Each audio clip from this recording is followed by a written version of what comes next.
Madam பொதுவாக ஹீரோயின்லாம் வந்து ரொம்ப அழகாக காமிக்கணும், மேக்கப் வந்து நிறைய போட்டு தான் நடிப்பாங்க. எனக்கு தெரியும் இந்த இதில் ரொம்ப நீங்கள் மேக்கப்பே பண்ணாமல் நடிச்சிருக்கீங்களே, எப்படி நடிக்க ஒத்துக்கிட்டீங்க, என்ன காரணம்? இல்லை சார், அது அதான் நான் சொன்ன மாதிரி என்னை பொறுத்த வரைக்கும் மேக்கப் போட்டு நடிக்கிறது தான் நடிப்பு அப்படின்னு நான் நினச்சிட்டு இருந்தேன். பட் ஆனால் ஃபர்ஸ்ட் டைம் நான் மேக்கப் போடாமல் குருவும் சரி டிஓபியும் சரி மேக்கப் போடாமல் பண்ணி பாருங்க அப்படின்னாங்க. எனக்கு ஒரு மாதிரி ஒரு ஒரு இன்செக்யூராகவே இருந்துச்சு. ஐயோ நம்ம எப்படி ஃப்ரேமில் தெரிய போகிறோமோ, நல்லா தெரியலனா ஐயோ என்ன ஹீரோயின் எப்படி இருக்காங்க அப்படின்னு சொல்லிடுவாங்களோன்னு ஒரு பயத்தில் இருந்தேன். பட் சவுந்தரராஜன் வந்து ஃபர்ஸ்ட் டைம் அந்த ஃப்ரேம் வச்சு பாருங்கள், நீங்கள் நல்லா இருக்கீங்க, இந்த ஹேர் இப்படி விடுங்க, பரவாயில்ல, நீங்கள் அழகாக தான் இருக்கீங்கன்னு சொல்லி ஃப்ரேமில் காமிக்கிறப்போ எனக்கே ஒரு புதுசாக இருந்துச்சு. பரவாயில்ல, நம்ம மேக்கப் எல்லாம் பண்ணலாமே, நல்லா தானே இருக்குது. அது ஒரு மாதிரி நேச்சுரலாக இருந்துச்சு சார். நம்ம டே டு டே லைஃப்பில் மேக்கப் போட்டே இருக்க மாட்டாங்க இல்லையா, மேக்கப் போட்டே தூங்க மாட்டாங்க. அந்த மாதிரி நான் நேச்சுரலாகவே நாங்கள் டீமாக சேர்ந்து காமிக்கணும்னு நினச்சோம். டைரக்டரும் அதான் ப்ரிஃபர் பண்ணாங்க. ஸோ அதனால் மேக்கப் போடாமல் பண்ணிட்டேன் சார். கௌஷிக் ஹியர். வாழ்த்துக்கள். முதல்ல பொதுவாக Z5 வந்து வரிசையாக பொலிட்டிக்கல் கலந்த ஒரு சீரீஸ் பார்த்துருக்கோம், க்ரைம் த்ரில்லர்ஸ் நிறையா பார்த்துருக்கோம். இது கொஞ்சம் அவுட் அண்ட் அவுட்டு அந்த ஜானர்லேருந்து மாறி இருக்கு. எப்படி இந்த சாய்ஸ் என்ன? இல்லை அது ரொம்ப நாளாகவே ஒரு ராம்காம் அந்த ஜானர் பண்ணணும் அப்படின்ட்டு பிளான் பண்ணிகிட்டு இருந்தோம். கரெக்டான சப்ஜெக்ட்ஸ் வரல. பை டிஃபால்ட் பார்த்தீங்கன்னா 10 கதை வந்ததுன்னா 8 கதை வந்து த்ரில்லர் அந்த ஜோனில் தான் இருக்கும். மல்டிபிள் அந்த த்ரில்லர்லேயே டிஃப்ரெண்ட் டைப்ஸாக வரும். அப்போது எனக்கு சரண்யா அவங்க வந்து இந்த ஃபுட்டேஜை காமிச்சாங்க.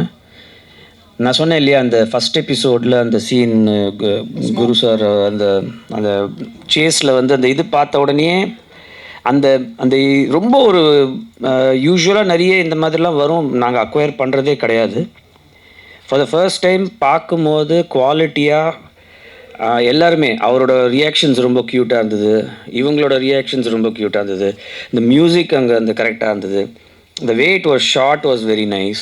So thought process-ஆகவே டிஃப்ரெண்ட்டாக இருந்தது. அண்ட் இது நல்லா இருக்கே அப்படின்னு சொல்லிட்டு அந்த ஒரு சின்ன அந்த மோமெண்ட்டில் ஒரு கூஸ் பம்ப் மோமெண்ட் மாதிரி இருந்தது. சரி ஃபுல்லாக பார்க்கலாம், அடுத்த எபிசோட் பார்க்கலாம் அப்படின்னு பார்க்க ஆரம்பித்தோம். அதுக்கு அடுத்த எபிசோட். ஸோ இதில் பார்த்தீங்கன்னா அந்த ஏஐ ஒன்று வரும். ஏஐ இல்லை, அஃப்கோர்ஸ் சிஜி போர்ஷன்ஸ், மோஷன் கேப்சரில் வந்து அவர் பண்ணியிருக்கேன்னு கூட சொன்னார். ஸோ அதுக்கும் இதுக்கும் ஒரு லிங்க்கும் இருக்குது. ஸோ அந்த characterisation of that hero and heroine in that portion and இந்த இதுக்கும் ஒரு சின்ன லிங்க் வச்சு தான் அவங்க பண்ணியிருக்காங்க.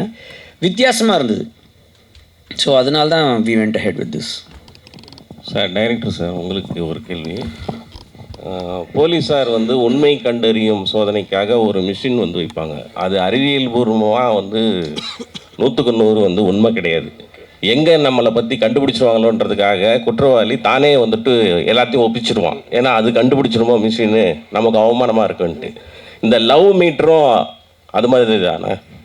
இதுக்கு என்ன ஆதாரம் இருக்குது? அறிவியல் பூர்வமாக ஏதாவது இருக்கா, இல்லை வந்து இது கதைக்காக புனையப்பட்டதா?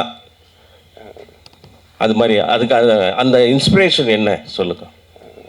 இல்லை, நார்மலாக நம்ம அன்னியன் படத்தில் ஒரு விஷயம் பார்த்துருப்போம், அந்த கையில் ஒரு லிக்விட் வச்சுட்டு அது ஏறுறது. அப்போது வந்து அந்த இடத்துலேருந்தே அது ஒரு என்ன ஒரு வித்தியாசமான ஒரு பொருளாக இருக்குது அப்படின்றது ஒரு விஷயம் இருந்துச்சு. இன்னொரு விஷயம் என்னென்னா, இப்போ நம்ம லைட் டிடெக்டர் இந்த மாதிரி விஷயம் இருக்குது, இங்கே சொன்னது தான் உண்மையிலேயே எந்த மிஷினுமே 100% சொல்லாது. அது என்னென்னா அதை நம்பிட வேணாம், எந்த மிஷினையும் நம்பிட வேணாம். இப்போ இருக்க காலகட்டத்தில் வந்து மிஷின்ஸை நம்ம வந்து ரொம்ப இது பண்ணிகிட்டு இருக்கோம். இப்போ நமக்கு ஃபோன் நம்பர் கூட ஞாபகம் இருக்காது. ஒரு 2 ஃபோன் மிஞ்சி போட 2 ஃபோன் நம்பர் 3 ஃபோன் நம்பர், அதுக்கு மேலே எதுவுமே ஞாபகம் இருக்காது.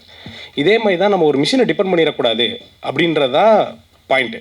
ஹீரோயின் தான் அதை வந்து வச்சுக்கிட்டு ஆடுவாங்க. இந்த மாதிரி வந்துட்டு லவ் மீட்டர்னு ஒரு விஷயம் இருக்குது, அதை இது உண்மைன்னா அதை ப்ரூவ் பண்ணுறதுக்கு தான் சித்துன்னு ஒரு கேரக்டர் வந்து அப்படி கிடையாது. லவ்ன்றது உள்ளே இருக்க எமோஷன். நீ மிஷினை நம்பி போனோன்னா எல்லாமே டோட்டலாக ஸ்பாயில் ஆயிரும் அப்படின்றது தான் இது. ஹீரோ சார், அந்த படத்தில் நான் பார்த்த வரைக்கும் முதல்லேருந்து ஒரு 3 இதில் ஹீரோயின் வந்து சொல்லிட்டே இருக்காங்க, கிறிஸ்டின் வந்து முத்த காட்சி இருக்கா இல்லையான்னு. நாங்கள் கூட அந்த மொட்டை மாடியில் வந்து அந்த ஒரு நிமிஷத்தில் வந்து முத்த காட்சி தான் இருக்குன்னு எதிர்பார்த்தோம். சீரியஸ்லியாக அது இருக்கா இல்லையா? சிஜியில் இருக்க வாய்ப்பு இருக்குதுன்னு நினைக்கிறேன். நீங்கள் சீரீஸ் பார்க்கும்போது உங்களுக்கு கண்டிப்பாக தெரியும். சிஜி பண்ணியிருக்காங்க. அதனால் எனக்கே தெரில, ஏதோ சொல்கிறாங்க என்கிட்ட. நானும் இன்னும் கடைசி இது பார்க்கல. So even I am excited. பாருங்கள். பாடினி, உங்களுக்கு ஒரு கேள்வி. இந்த ஹேர் ஸ்டைல் வந்து நல்லா இருக்குது, ஆனால் இது எல்லா கேரக்டருக்கும் வந்து பொருந்தாது இல்லைங்களா? இந்த இந்த முடி வளர்கிறதுக்காக நீங்கள் என்ன பண்ணுறீங்க, என்ன விசேஷம்? இது பிறந்ததுலேருந்தே இது மாதிரியா உங்களுக்கு இந்த சுருள் முடி? ஏன்னா இது ஒரு பெரிய ப்ளஸ்ஸாக இருக்குது, உங்களுக்கு ஒரு அடையாளமாக இருக்குது. ஷார்ட்டில் பார்க்கும்போது அந்த முடி இருக்கிறதே வந்துட்டு ரொம்ப பிரமாதமாக இருக்குது. அதை பற்றி ஏதாவது சொல்லுங்களேன், முடி வளர்கிறதுக்கு, அது பாதுகாக்கிறதுக்கு. ஏன்னா நீங்கள் நிஜத்தில் ஒரு டாக்டருங்கிறதுனால. சார் அது முடி ஜென்ரலாக வந்து அது ஜெனட்டிக்ஸ் தான் சார். எனக்கு பிறந்ததுலேருந்தே வந்து கொஞ்சம் முடி வந்து வளர்கிறது அதிகம் தான். நான் அப்பப்போ கொஞ்சம் கட் பண்ணி விட்டுருவேன், இல்லைன்னா அது இன்னும் ரொம்ப அடர்த்தி அதிகமாக இருக்குது சார். அதனால் உங்களுக்கு பார்க்குறதுக்கு அப்படி இருக்குது. மற்றபடி இப்படி தான் பராமரிக்கணும் அப்படி தான் பராமரிக்கணும்னு இல்லை சார். நீங்கள் ஜென்ரலாக எல்லாருமே பண்ணுற ஒரு விஷயத்த பண்ணாலே அது பாட்டுக்கு வரும் சார். என்ன இருந்தாலும் ஜெனட்டிக்ஸ் தான். இல்லை சார், அது ஜெனட்டிக்ஸ் தான். நான் சொல்லிட்டேனே, அவங்களோட ஜீனை பொறுத்து தான் இருக்குது. இப்போ நீங்கள் என்ன பண்ணாலுமே, இப்போ நான் என்ன பண்ணாலுமே என்னோட ஜீனை பொறுத்து தான் சார் இருக்குது. நீங்கள் என்ன பண்ணாலும் உங்களோட ஜீனை பொறுத்து தான் உங்களோட ஹேர் வளர்கிற க்ரோத் எல்லாமே. ஆமாம், கண்டிப்பாக சார். டைரக்டர் சார், அந்த பீரியட் போர்ஷன் மாதிரி ஒன்று வருது இல்லையா, அது ஃபுல்லாகவே இருக்குமா இல்லை எபிசோட்ஸ் இல்லை ரெண்டும் நான் கௌஷிக் கனெக்ஷன் இருக்குது அப்படிங்கிற மாதிரி சொல்லியிருந்தாரு. அது என்ன மாதிரி ரிவீல் பண்ணுறீங்க? ஃபுல்லாகவே அதெல்லாம் அந்த மோஷன் கேப்சர் தானா? ஃபுல்லாகவே மோஷன் கேப்சர் தான். அது ஃபுல் எபிசோட் ஃபஸ்ட் 2-6 எபிசோட்ஸ் வரைக்கும் எல்லாத்துலேயுமே இருக்கும். எல்லாத்துலேயும் வரும். எண்ணில் வந்து கனெக்ஷன் ஆகும். அதுக்கு ஒரு கனெக்டிங் பாயிண்ட் இருக்கும். சார், அண்ணன் கேட்ட கொஸ்டின் தான் இது ட்ராவல் பண்ணும். ஃபஸ்ட்டு எடுத்தோடனே சங்கர் சார் தான் இதை வந்து கொண்டு வந்தார், லவ் மீட்டருன்ட்டு. சரிங்களா? அதில் வந்து நம்ம ரெமோ தான் வந்து அது மேக்ஸிமம் சொல்லுவார். ஸோ அந்த ஸ்டோரியிலேருந்து தான் ஒரு லைன் எடுத்து பண்ணீங்களா? ஏன்னா ஜிஃபைலாம் வந்து ஒரு ஸ்டோரி லைன் எடுத்து பண்ணால் ஒத்துக்க மாட்டாங்க. அவங்கள எப்படி கன்வின்ஸ் பண்ணீங்க? ஆக்சுவலாக இது வந்து அப்படி கிடையாதுல்ல. நான் கிஃப்ட் ஷாப்பில் அந்த படத்தில் அந்த பாட்டில் ஒரு சின்ன ஒரு விஷயம் அது. அதுக்கப்புறம் நம்ம நிறையா ஒரு ப்ரொப்போசலுக்கு ஒரு இது நிறைய இடத்துல பார்த்துருப்போம். அது பார்க்கும்போது அழகாக க்யூட்டாக இருந்துச்சு. இதை வச்சு நம்ம ஏதாவது டெக்னிக்கலாக ஒரு விஷயம் பண்ணணும் அப்படின்றனால தான் பண்ணுது. அது இல்லாமல் பேசிக்காக டிவைஸை வச்சு ஏதாவது படம் பண்ணணும் அப்படின்றது ஒரு விஷயமா இருந்துச்சு. அதனால் அதை வச்சு பண்ணோம். இப்போ இருக்கிற யங்ஸ்டர்ஸுக்கு வந்து இது மாதிரி பண்ணால் பிடிக்கும்னு சொல்லிட்டு பண்ணுறீங்களா? விவசாயம் இப்போ என்னென்னா, ஏன்னா இதில் வந்து நம்பிக்கையும் இருக்குது, நம்பிக்கை தன்மை இல்லாதமையும் இருக்குது.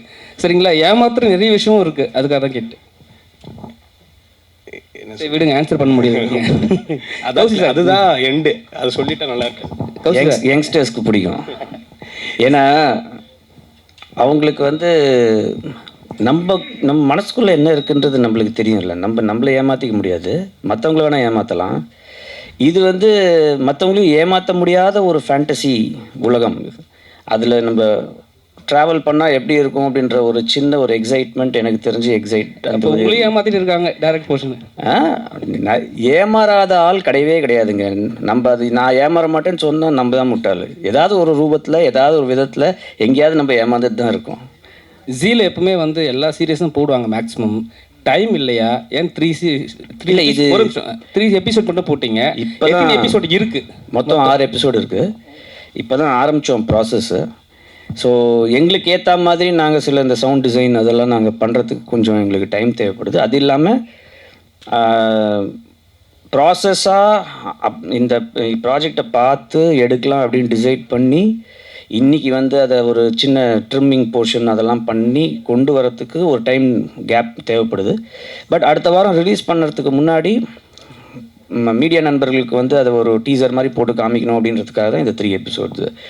பேலன்ஸ் 3 எபிசோட்ஸ் உங்களுக்கு வந்து 16th அன்றைக்கி லான்ச் ஆகும்போது நீங்களே பார்க்கலாம். இல்லை இது ஃபைனல் ஆகிட்டு இருக்குது மற்ற எபிசோட்ஸ்லாம். கௌசிக் சார், இந்த வருஷம் இல்லை எந்த வருஷமும் இல்லாமல் தமிழ் சினிமாவில் இந்த வருஷம் 260-270 படம் வந்திருக்கு. அதில் ஒரு 15 படம் தான் ஹிட் ஆகிருக்கு. ஆனால் ஓடிடி பொறுத்த வரைக்கும் நல்லா வந்திருக்கு. உங்களுக்கு ரேகை கூட 1 கோடிக்கு மேலே நல்ல இதாக இருக்குது. நிறைய ப்ரொடியூசர் என்ன சொல்கிறாங்கன்னா, சேட்டலைட் சேனல் வந்து எங்களுக்கு வந்து டிஜிட்டல் ரைட்ஸ் வாங்கவே மாட்டேங்காங்க, எங்களுக்கு வந்து ரொம்ப கஷ்டமாக இருக்குங்க. அது என்ன பிரச்சனை, ஏன் வாங்க மாட்டேங்கிங்க சார்? ரொம்ப சிம்பிள். இப்போ நாங்கள் பண்ணதுலேயே சில ப்ராஜெக்ட்ஸ் வந்து சுமாராக ஓடி இருக்குது, சில ப்ராஜெக்ட்ஸ் ரொம்ப பிரமாதமாக ஓடி இருக்குது. என்றைக்கு நம்ம வந்து நம்மளோட கான்டென்ட்டை கிங்காக அதை வந்து ஹீரோவாக நினைக்கிறோமோ அன்றைக்கி வந்து எல்லா ப்ராஜெக்டும் நல்லா ஓடும். நம்ம அதில் கோட்டை விட்டுட்டு நம்ம மற்ற கிமிக்ஸ் வேலைலாம் காமிக்கணும், அதை பண்ணால் பார்த்துருவாங்க அப்படின்னு நினச்சி சில பேர் படங்கள் எடுத்துகிட்டு இருக்காங்க. அதெல்லாம் ஓடாது. எல்லாரோட படத்தையும் வாங்கிறதுக்கு சேட்டலைட் சேனல் யாருமே காத்துட்ருல. ஏன்னா சேட்டலைட்காரனும் ஒரு காசு போடுறான் இல்லையா, அவனுக்கு அதில் ரிட்டர்ன் வரணும் இல்லையா. ஒரு சேனல் கோடிக்கணக்கில் இன்வெஸ்ட் பண்ணுறான் அப்படின்னா, சேனலோ ஓடிடி பிளாட்ஃபார்மோ, அவனுக்கு அதில் இன்வெஸ்ட்மெண்ட்டுக்கு போட்ட ரிட்டர்ன் வரல அப்படின்னா எதுக்கு அவன் வந்து இன்வெஸ்ட் பண்ணணும்? ஏன்னா அந்த பைசா வந்து உங்ககிட்டேருந்து தான் வருது.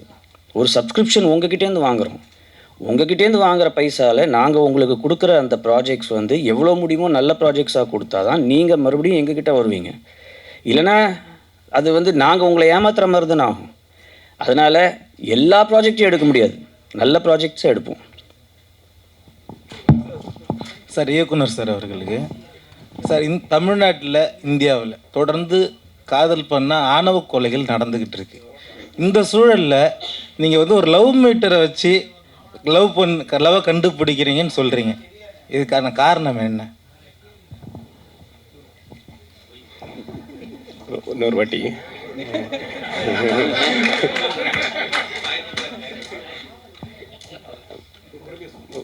அதாவது தமிழ்நாட்டிலையும் சரி இந்தியாவிலையும் சரி தொடர்ந்து காதலிக்கிறவங்கள ஆணவ படுகொலை பண்ணிக்கிட்டு இருக்கிறாங்க. இந்த சூழலில் நீங்கள் வந்து ஒரு லவ் மீட்டரை வச்சு லவ் உண்மையாக பொய்யான்னு கண்டுபிடிக்கிறீங்க.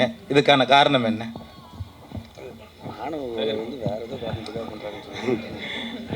இது இது இது வந்து ஒரு ஃபேண்டசி. இதுக்கும் ஆணவ கொலை வந்து காதலிக்கிறதுனால பண்ணுறதில்ல, அதுக்கு பின்னாடி வேறு காரணம் இருக்குது. உண்மையான கொலை வந்து நீ காதலிக்கிற அதனால நான் கொலை பண்ணுறேன்னு யாரும் சொல்கிறதில்ல. அதுக்கு பின்னாடி வேறு ஏதோ வார்த்தைகள்லாம் யூஸ் பண்ணி தான் அந்த கொலையே நடக்குது. அதனால் இதுக்கும் அதுக்கும் இது பாவம் ஏதோ கற்பனை பண்ணியிருக்காரு, இந்த லவ் மீட்டர் ஒன்று இருந்ததுன்னா அதை வச்சு நம்ம வந்து ஒரு கதையை எடுக்கலாம் அப்படின்ட்டு நீங்கள் அது உள்ள ஆணவ கொலையை கொண்டு வந்து அவரை கன்ஃபியூஸ் பண்ணி விட்டீங்கன்னா இப்போ நைட்டெல்லாம் ஃபுல்லாக உட்காந்து யோசிச்சுட்டு இருப்பார். ஒரு ஃபோட்டோ எடுக்கிறதுக்கே அவரை மரத்தடியிலேருந்து நான் கூட்டின்னு வர வேண்டியதாக இருக்குது. இந்த மாதிரி நீங்கள் இது பண்ணிங்கன்னா அப்புறம் எப்படி அவர் அடுத்தது கேள்விக்கு பதில் சொல்லுவார்? கடைசி கேள்வி தயாரிப்பாளர் மேடம், சரண்யா மேடம், கடைசியாக இந்த படம்லாம் வெற்றி பெற்று நல்ல வருமானம் வந்துட்டுனா அந்த ப்ரொடியூசர் வந்து டைரக்டருக்கு வந்து மோதிரம், செயின், வாட்சி, காரெல்லாம் கொடுக்காங்க. இந்த டைரக்டருக்கு அப்படி ஏதாவது கொடுக்க மாதிரி அது ஐடியா இருக்கா? கொடுத்தா போச்சு. நீங்கள் என்ன கொடுக்க போகிறீங்க? என்ன வேணால் கொடுக்கலாம். இவ்வளோ அழகான ஒரு டீமை கொடுத்த ஃபஸ்ட்டு கிரியேட்டிவ் ப்ரொடியூசர் ராஜாவுக்கு தான் நான் கொடுக்கணும். அதுக்கப்புறம் ராஜாவை தொடர்ந்து வரிசையாக எல்லாத்துக்கும் கொடுத்ததுக்கப்புறம் அவங்களே கூப்பிட்டு சொல்லுவாங்க சரண்யா மேடம் என்ன கொடுத்தாங்கன்னு சொல்லி. கட்டாயமாக எனக்கு சந்தோஷமே என்னென்னா இந்த ஒரு டீமை நம்ம ஐடென்டிஃபை பண்ணோம். இவங்களை ஐடென்டிஃபை பண்ணவங்கள அழகாக வெளிச்சத்துக்கு கொண்டு வரணுங்கிறது மட்டும்தான். எல்லாரும் இந்த எப்போ நான் ப்ரெஸ் மீட்டுக்கு வந்தாலும் முடிஞ்சு போகும்போது நம்பர் வாங்கிப்பாங்க, எனக்கு இது பண்ண முடியுமா அதை பண்ண முடியுமா நிறைய பேர் கேட்பாங்க. ஆனால் இந்த தடவை இந்த ப்ராஜெக்ட் இவங்க பண்ணிவிட்டு இதை இவங்களால் கரெக்டாக இதை கோஆர்டினேட் பண்ணி அவங்களால அடுத்து என்ன பண்ணணும்னு தெரியாமல் இருந்தப்போ நம்மளுடைய எக்ஸ்பீரியன்ஸு நம்மளுடைய ஒரு நமக்கு தெரிஞ்ச ஒரு கான்டாக்ட்ஸையும் யூஸ் பண்ணி இவங்களுக்கு என்ன பெட்டராக பண்ண முடியுன்றதை நம்ம பண்ணியிருக்கோம். இதே மாதிரி இதை எனக்கு பண்ணதுக்கப்புறம் ஒரு மனநிறைவு கிடச்சிருக்கு. இந்த ஒரு சந்தோஷத்தையும் திருப்தியும் இன்னும் பல பேர்த்துக்கு கொடுக்கணுங்கிறதும் என்னோட ஆசை. நல்ல ப்ராஜெக்டாக இருக்கும் பட்சத்தில் இவங்களுக்கு என்ன உதவி என்னால் செய்ய முடிஞ்சதோ அதே உதவியை இன்னும் மற்றவங்களுக்கும் செய்கிறதுக்கு கடவுள் எனக்கு நல்ல சந்தோஷத்தையும் ஆரோக்கியத்தையும் கொடுத்தாருன்னா போதும். எல்லாத்துக்கும் எல்லாம் பண்ணுறேன். சார் லாஸ்ட் டேரக்டர்கிட்ட ஒரு கேள்வி, மைக் மட்டும் கொடுங்க. இப்போது லவ் மீட்டர் வச்ச மாதிரி மைக் மீட்டர் ஒன்று வச்சாங்களா? இந்த ஆடியோ லான்ச் ப்ரெஸ் மீட் வரவங்க உண்மையை மட்டும்தான் பேசணும். சப்போஸ் பொய் பேசுனா அலாரம் வச்ச மாதிரி ஒரு ஆப்ஷன் ஏதாவது அடுத்த படத்தில் பண்ணலாமா? செகண்ட் பார்ட் பண்ணும்போது நிறையா மீட்டர் அந்த பொண்ணு கண்டுபிடிக்கிற மாதிரி பண்ணிடலாம்.